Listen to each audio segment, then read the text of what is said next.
Assalamualaikum warahmatullahi wabarakatuh. Halo semuanya, perkenalkan nama saya Sylvia Aryani dengan nomor NIM 20030100002 dari kelas M01 Program Studi Pendidikan Bahasa dan Sastra Indonesia Universitas Maritim Raja Ali Haji. Di video kali ini saya akan menjelaskan sedikit tentang konsep fonetik. Apa sih yang dimaksud dengan fonetik? Fonetik adalah bagian ilmu dalam linguistik yang mempelajari atau menyelidiki bunyi bahasa yang diproduksi oleh manusia tanpa melihat fungsi bunyi itu sebagai pembeda makna dalam suatu bahasa. Marsono mengatakan fonetik adalah ilmu yang mempelajari dan berusaha mengatur secara teratur tentang hal-hal ihwal bunyi bahasa.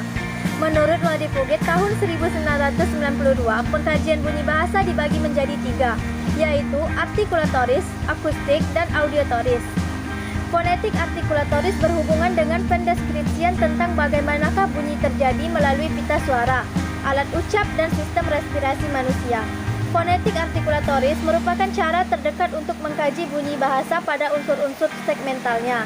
Yang kedua, fonetik akustik lebih menekankan pada bagaimanakah bunyi bahasa dianalisis dari sisi segmentalnya. Dan yang terakhir, fonetik auditoris merupakan cabang fonetik yang mempelajari tentang bagaimanakah persepsi telinga terhadap bunyi yang didengar. Selanjutnya, pembahasan tentang proses terjadinya bunyi. Proses terjadinya bunyi merupakan proses bagaimanakah bunyi-bunyi dibunyikan, baik itu per segmen bunyi maupun di antara bunyi satu dengan bunyi lain. Proses terjadinya bunyi itu pada hakikatnya adalah melalui 3 sarana utama, yaitu arus udara, pita suara, dan alat ucap. Secara umum, proses melafalkan bunyi terjadi ketika arus udara mengalir dari atau ke paru-paru sehingga tekanan dan arus udara tersebut mengakibatkan timbulnya getaran. Getaran yang terjadi dalam pita suara yang dibarengi dengan gerakan alat-alat ucap, itulah yang menyebabkan bunyi terucap. Hal ini dikemukakan oleh Odin pada tahun 2005 dan Muklis pada tahun 2008.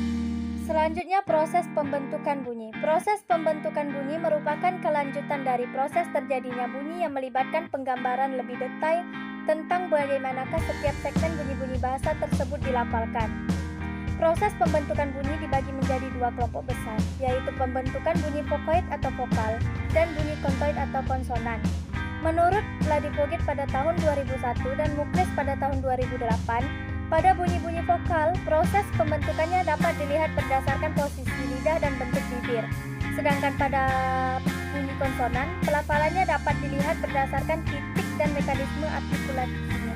Sekian penjelasan dari saya, lebih kurang saya mohon maaf. Assalamualaikum warahmatullahi wabarakatuh.